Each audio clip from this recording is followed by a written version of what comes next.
The key though is to be humble enough and to ask when you need help. That's the key for mentorship, and to find an individual that has either gone ahead of where you are and or has life experiences that can help you move forward. So I think mentorship is one of the most powerful tools just to live life in general, but to find the individual and to find the individuals that can be your village.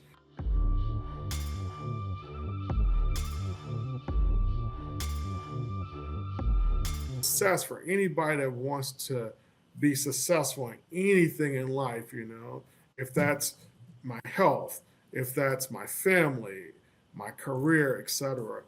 There are mentorship helps because it's people that have gone before you that can show you the pathway to to be successful, but also can be the person that stands by you that gives you the steps and or the encouragement to move forth.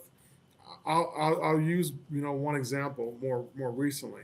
I've started to use mentorship in on my network where I went to school at to really navigate as I go into business, etc. And it's been very helpful because I've met individuals like a Tom that has shared his experience, how he started and how he transitioned from a big career in a top four accounting firm to build his business for 28 years.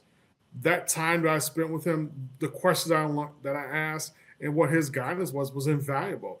It was invaluable than going to having to sit in classes or take certificates or things like that. I think the key though is to be humble enough and to ask when you need help.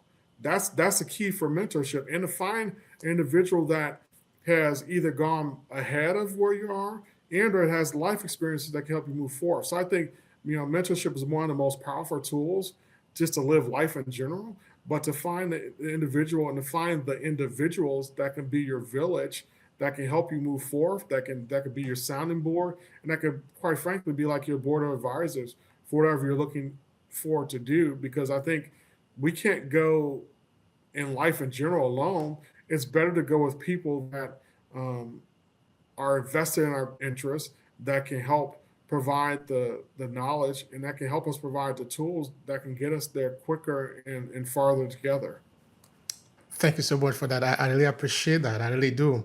Now, in this process of learning, I also want to ask another question there that I think is very important. This, of course, is based on my research and also based on the different people that I've interviewed here. I've done more than 1,000 episodes here, and it is a privilege for me to be able to talk to intelligent people like you and to learn. Now, how do you really learn how to decipher this information? Because now you read, but it's not enough to read. How do you know how to gather the information that you get from there and use it for you? Because it's not just about reading. It's not just about, because if the guy told me that I could go to school online, I didn't take any action, it would just be an information. So that is where, if you could say something more, a kind of an advice to the people that are listening to us, because they can read, they can listen to a podcast like this. But if all you do is to listen to a podcast like this, it's not going to help you. So help us with that. Great question. I think the first thing is having very clear and defined goals. As my father-in-law and God rest his soul would say, you plan to work, you work to plan. I think one, being plain, writing it down and making it plain and simple is the first thing.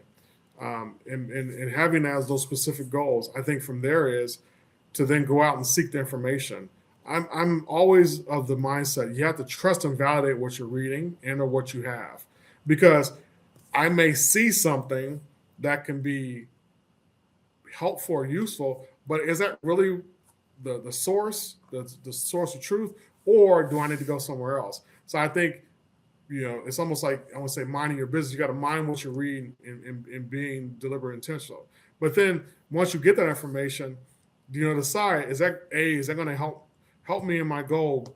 B, is that going to help me in my conversation or the upcoming meeting that I may have, or is it going to help move something along that I've been wanting to do, and now it gets me a step forth?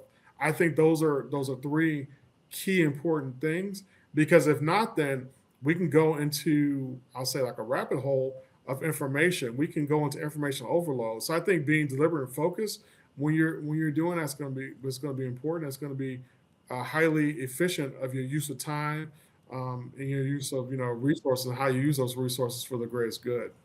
For people that maybe when they embark on this journey and sometimes they feel that there is no end to the game, that okay, it's always going to be challenging because okay, I was saying before that you're going to fail more than you win. That is just the rule of life.